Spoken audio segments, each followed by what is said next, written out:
जगत एव दुःखस्य च देहोपादान एकहेतुत्वात् देहस्य च पूर्वोपचित धर्माधर्ममूलत्वात् अनुच्छित्तिः तयोश्च विहित प्रतिषिद्ध कर्ममूलत्वात् अनिवृत्तिः कर्मणश्च रागद्वेष आस्पदत्वात् रागद्वेषयोश्च शोभन अशोभन अध्यास निबन्धनत्वात् अध्यासस्य च अविचारित सिद्धद्वैतवस्तु निमित्तत्वात् द्वैतस्य च शुक्तिकारजतादिवत् सर्वस्यापि स्वतः सिद्ध अद्वितीय आत्म अनवबोधमात्र उपादानत्वात् अव्यावृत्तिः अतः सर्वानर्थहेतुः आत्म अनवबोध एव सुखस्य च अनागम अपायिनः अपरतन्त्रस्य आत्मस्वभावत्वात् तस्य अनवबोधः पिधानम् अतः तस्य अत्यन्त उच्छित्तौ अशेष पुरुषार्थ परिसमाप्तिः अज्ञाननिवृत्तेश्च सम्यग्ज्ञानस्वरूपलाभमात्र हेतुत्वात् तदुपादानम् अशेष अनर्थहेतुः आत्म अनवबोध विषयस्य च अनागमिक प्रत्यक्षादिलौकिक प्रमाण अविषयत्वात् वेदान्त आगमवाक्यादेव सम्यग्ज्ञानम्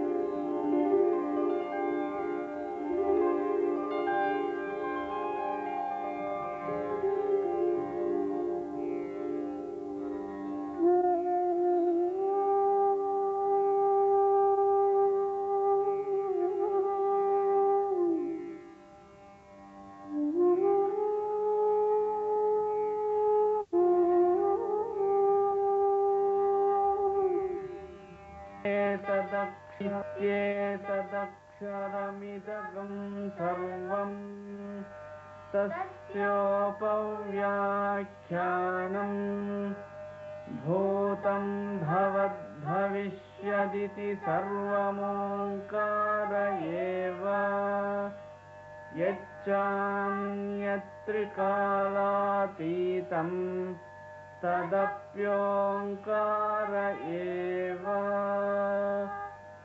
ॐ शान्ति शान्ति शान्तिः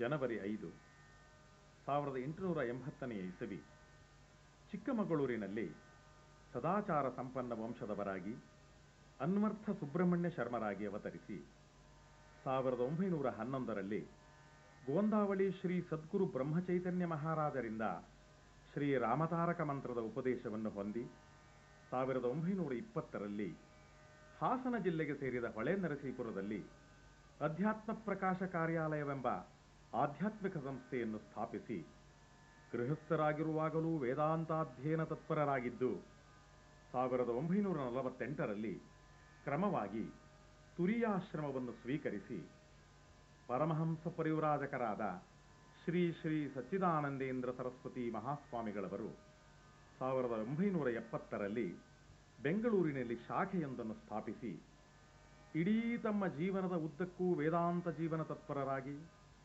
ವೇದಾಂತ ಚಿಂತನ ತತ್ಪರರಾಗಿ ಕನ್ನಡ, ಇಂಗ್ಲಿಷು, ಸಂಸ್ಕೃತ ಭಾಷೆಗಳಲ್ಲಿ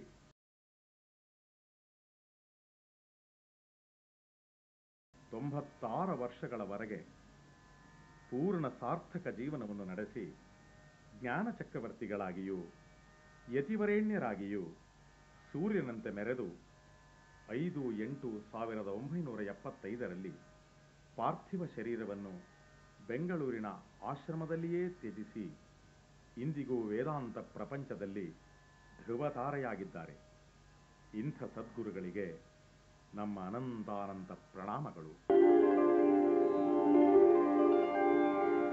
ಎದುರಾಗೋದಿಲ್ಲ ಅಂತ ಇದಕ್ಕೆ ಆತ್ಮವಿದ್ಯಾ ಅಂತ ಹೆಸರು. ಹಾಗೆ ಅಂತ ಆ ವಿದ್ಯೆ ನಮಗೆ ಬೇಕೇ ಬೇಡವೇ, ವ್ಯವಹಾರದಲ್ಲಿ ಅದಕ್ಕಾದ್ರೂ ಪ್ರಯೋಜನವಿದೆಯೇ, ನಾವು ತಿಳ್ಕೊಂಡ್ರೆ ನಮ್ಗೆ ನುಕ್ಸಾನ ಎಷ್ಟು, ಫಾಯ್ದೆ ಎಷ್ಟು? ಯಾಕೆಂದರೆ ಎಲ್ಲರೂ ನುಕ್ಸಾನ ಫಾಯ್ದೆ ಮೇಲಿರ್ತಕ್ಕವರು. ಬರೀ ವಯಸ್ಸರು ವ್ಯಾಪಾರಗಾರರು ಮಾತ್ರವೇ ಅಲ್ಲ, ನಾವೆಲ್ಲರೂ ಇದು ಬಂದರೆ ನಮಗೆ ಎಷ್ಟು ಫಾಯ್ದೆ ಇದೆ, ಬಿಟ್ಟರೆ ಎಷ್ಟು ನುಕ್ಸಾನ ತಿಳ್ಕೋಬೇಕು. ಪ್ರಯೋಜನವಾದರೆ ಇಟ್ಕೋತೀವಿ, ಇದ್ರ ಬಿಡ್ತೀವಿ ನಾವು ಅಂತ ಆ ವಿಷಯ ಬೇರೆ. Dare to know the truth ಅಂತ ವಿವೇಕಾನಂದರು ಅಂತಾರೆ. ತತ್ವ ತಿಳ್ಕೋಬೇಕಪ್ಪ ನೀವು, ಬೇಕಾದಾಗಲಿಂದ ತತ್ವ ತಿಳ್ಕೊಳ್ಳೋದಕ್ಕೋಸ್ಕರವಾಗಿ ನಾನು ಪ್ರಾಣನಾದರೂ ಕೊಟ್ಟೇನು ತತ್ವ ಬಿಡಲಾರೆ. ಅವರು ತತ್ವ ಜಿಜ್ಞಾಸುಗಳು, ಅವರು ವಿಚಾರ ಮಾಡೋದು. ಹಾಗೆ ನಿಜ ಬೇಕು ನಮಗೆ, ನಿಜವೋ ಇಲ್ಲ, ಪ್ರಾಕ್ಟಿಕಲ್ ಆದರೆ ಬೇಕು, ಇದ್ದರೆ ಬೇಡ ನನಗೆ. ಆವಾಗ ಅದು ಬೇರೆ. ಆವಾಗ ಏನಾಯಿತು, ವ್ಯವಹಾರ ಸಂದರ್ಭ ಬಂದಾಗ ಹೇಗೆ ಆಗಬೇಕೋ ಹಾಗೆ ಮಾಡ್ತಕ್ಕಂಥವ್ರು ಅಂತ ಆಗೋಯ್ತವನು. ಆ ವ್ಯವಹಾರ ಶಕ್ತಿಯವನು, ಅದರಿಂದ ಅವನು ತಗೊಳ್ಳೋ ಹಾಗಿಲ್ಲ. ಯಾರು ಪರಮಾರ್ಥ ಯಾವುದು, ಪರಮಾರ್ಥ ಜ್ಞಾನ ಯಾವುದು, ಅದನ್ನು ತಿಳ್ಕೋಬೇಕು. ಪರಮಾರ್ಥ ಜ್ಞಾನದಿಂದ ಅಜ್ಞಾನದಿಂದ ಆಗಿರುವ ಬಂಧವನ್ನು ಕಳ್ಕೋಬೇಕು, ಮುಕ್ತನಾಗಿ ಎಂದೆಂದಿಗೂ ಶಾಶ್ವತವಾಗಿ ಇರಬೇಕು ಅಂತ ಆಸೆ ಇದ್ದರೆ ಅವರು ವೇದಾಂತಗಳಿಗೆ ಅಧಿಕಾರಿಗಳು. ಆ ವಿಚಾರ ನಾವು ಮಾಡ್ತೀವಿ. ಈ ಉಪನಿಷತ್ತಿನಲ್ಲಿ ಅಂಥ ಜ್ಞಾನವನ್ನು ಹೇಳಿದೆ. ಈ ಉಪನಿಷತ್ತು ಎಂಬುದು ಯಾವ ಒಂದು ಪ್ರಮಾಣ ಅಂದರೆ ನಂಬಿಕೋಬೇಕು ನೀವು, ಇಲ್ಲದಿರಾಗೋದಿಲ್ಲ ಅಂತ ಬಲಾತ್ಕಾರದಿಂದ ನಂಬುವ ಹಾಗಿಲ್ಲ. ಯಾಕೆ? ಸಾರ್ವತ್ರಿಕವಾದ ಅನುಭವದ ಆಧಾರದ ಮೇಲೆ ಇರೋದರಿಂದ. ನಿಮ್ಮಲ್ಲಿ ಯಾವ ಗುಂಪಿಗೆ ಸೇರಿದವರು ನೀವು ಇಂಡಿಯನ್ನು, ಆಫ್ರಿಕನ್ನು, ಅಮೆರಿಕನ್ನು ಅದು ಕೂಡ ವಿಚಾರ ಮಾಡಲ್ಲ. ಮನುಷ್ಯಾಧಿಕಾರತ್ವಾತ್, ಶಾಸ್ತ್ರಕ್ಕೆ ಮನುಷ್ಯರೇ ಅಧಿಕಾರಿಗಳು, ವಿವೇಕಿಗಳಾಗಿರ್ತಕ್ಕವರು, ಸತ್ಯವಾದದ್ದನ್ನು ನಡೆಯತಕ್ಕವರು, ಅಸತ್ಯವಾದನ್ನು ಬಿಟ್ಟೇನು ಎಂಬ ಧೈರ್ಯ ಯವನಿಗಿದೆಯಾ ಅವನು ಅಧಿಕಾರಿ. ಅದು ಯಾವ ಉಪನಿಷತ್ತಿನಲ್ಲಿ ಇದೆಯಲ್ಲ, ಸಂಸ್ಕೃತ ಭಾಷೆಯಲ್ಲಿ ಇದೆ, ಅದು ನಮಗೆ ತಿಳಿಯಲ್ವಲ್ಲ, ಅಷ್ಟಕ್ಕೆ ಮಾತ್ರಕ್ಕೆ ಅನಧಿಕಾರ ಬರೋಲ್ಲ ನಿಮಗೆ. ಸಂಸ್ಕೃತ ಬರೆದ ಕನ್ನಡವೇ ಆಗಲಿ, ಇನ್ನು ಹಿಂದೂಸ್ತಾನಿ ಆಗಲಿ, ಇಂಗ್ಲೀಷ್ ಆಗಲಿ, ಯಾವುದಾರು ಆಗಲಿ, ತಿಳ್ಕೊಂಡ್ರೆ ತತ್ವ ಬಿಡೋಲ್ಲ ನಾನು, ಅದು ಮಾತ್ರ ಬೇಕು. ತತ್ವಕ್ಕೋಸ್ಕರವಾಗಿ ನಾನು ಜೀವನ ಮಾಡ್ತೀನಿ ಯಾರಂತಾನು ಅವರು ಅಧಿಕಾರಿಯಾಗಿದ್ದಾರೆ. ಜಾತಿ, ನೀತಿ, ಕುಲ, ಗೋತ್ರ, ದೇಶ, ಯಾವುದು ರೇಸ್, ಕ್ರೀಡ್ ಉಂಟಾಗ ಈಗಿನ ಕಾಲಕ್ಕೆ ಬಹಳ ಬಹಳ ಬೇಕದು. ಕ್ಯಾಸ್ಟ್ ಬೇಡ, ಕ್ರೀಡ್ ಬೇಡ, ಅದು ಬೇಡ, ಇದು ಬೇಡ ಅಂತ ಹೇಳೋದು ನಿಜ. ನೀವು ಅದನ್ನೆಲ್ಲ ಕೇಳೋದ ನಾವು ಮನುಷ್ಯರಾಗಿ ತತ್ವವನ್ನು ತಿಳಿಯೋಕೆ ನಾನು ರೆಡಿಯಾಗಿದ್ದೀನಿ ಅಂತ ಯಾರಿದ್ದಾರೋ ಅವನೇ ನಿಜವಾದ ಮನುಷ್ಯ. ಬಾಕಿ ಮನುಷ್ಯರೇ ಅಲ್ಲ ಅನ್ಬೇಕು ನಾವೇನು ನೋಡಿದ್ರಿ. ಅದಕ್ಕೆ ಅಂದರೆ ಮನುಷ್ಯನು ಅದು ವೇದಾಂತವನ್ನು ತಿಳ್ಕೊಂಡು ಕೃತಕೃತ್ಯರಾಗೋದಕ್ಕೆ ಮನುಷ್ಯರೇ ಅಧಿಕಾರಿ. ದೇವತೆಗಳು ಅಧಿಕಾರಿಗಳು ಉಂಟು, ಮತ್ತು ಇತರರು ಉಂಟು. ಆದರೆ ಯಾವಾಗಲೂ ಅಂಥವ್ರು ಎಲ್ಲಿ ಬರಬೇಕು, ಅಧಿಕಾರ ಬಹಳ ಕಡಿಮೆ, ಮನುಷ್ಯನಿಗೆ ಬರ್ತಕ್ಕದ್ದು.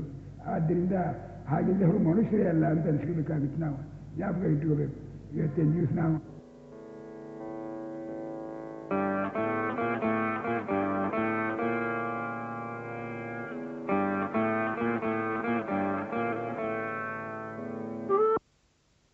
ಬೆಂಗಳೂರಿನ ಅಧ್ಯಾತ್ಮ ಪ್ರಕಾಶ ಕಾರ್ಯಾಲಯದ ಶಾಖಾ ಕಾರ್ಯದರ್ಶಿಗಳು ಶಂಕರ ಭಾಸ್ಕರ ಎಂಬ ಆಧ್ಯಾತ್ಮಿಕ ತ್ರೈಮಾಸಿಕ ಪತ್ರಿಕೆಯ ಸಂಪಾದಕರೂ ಆದ ವೇದ ಬ್ರಹ್ಮಶ್ರೀ ಕೆ.ಜಿ. ಸುಬ್ಬರಾಯ ಶರ್ಮರು, ಶ್ರೀ ಶ್ರೀ ಸಚ್ಚಿದಾನಂದೇಂದ್ರ ಸರಸ್ವತಿ ಸದ್ಗುರುಗಳವರ ಸಾಕ್ಷಾತ್ ಶಿಷ್ಯರಾಗಿ ಸ್ವತಃ ತಾವೂ ಜೀವನ್ಮುಕ್ತರಾಗಿ ಮುಮುಕ್ಷುಗಳ ಉದ್ಧಾರಕ್ಕಾಗಿ ತಮ್ಮ ಜೀವನವನ್ನೇ ಮುಡಿಪಾಗಿಟ್ಟು ಕರ್ನಾಟಕದ ನಾನಾ ಕಡೆಗಳಲ್ಲಿ ಅಧ್ಯಾತ್ಮ ವಿದ್ಯೆಯನ್ನು ಪ್ರಸಾರ ಮಾಡುತ್ತಿದ್ದು ಅನ್ವರ್ಥ ಶಂಕರಾಚಾರ್ಯರಾದ ಸದ್ಗುರುಗಳವರಿಗೆ ನಮ್ಮ ಅನಂತಾನಂತ ಪ್ರಣಾಮಗಳು.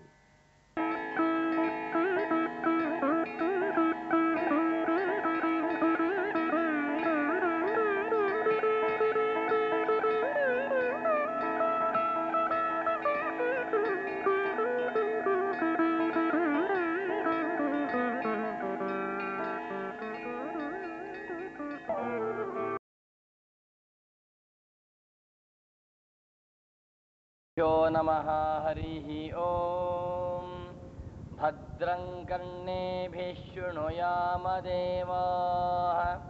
भद्रं पश्येमाक्षभिर्यजत्राः स्थिरैरङ्गैः स्तुष्टुवागुंसस्तनूभिः व्यशेम देवहितं यदायुः स्वस्ति न इन्द्रो वृद्धश्रवाः स्वस्ति नः पूषा विश्ववेदाः स्वस्ति नस्तार्क्ष्यो अरिष्टनेमिः स्वस्ति नो बृहस्पतिर्दधातु ॐ शान्ति शान्ति शान्तिः गुरवे सर्वलोकानां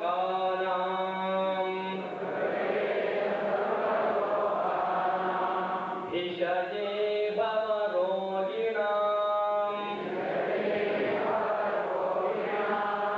निधये सर्वविद्यानां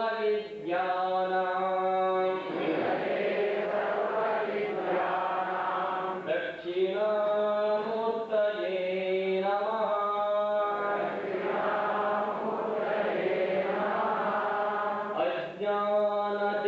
अज्ञानतिरान्धस्य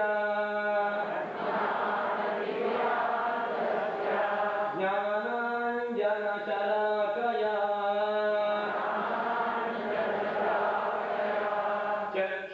चक्षुरुन्मीलितं येन तस्मै श्रीगुरवे नमः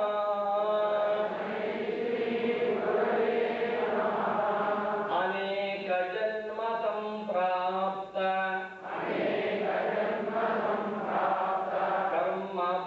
कर्मबन्धविदाहिने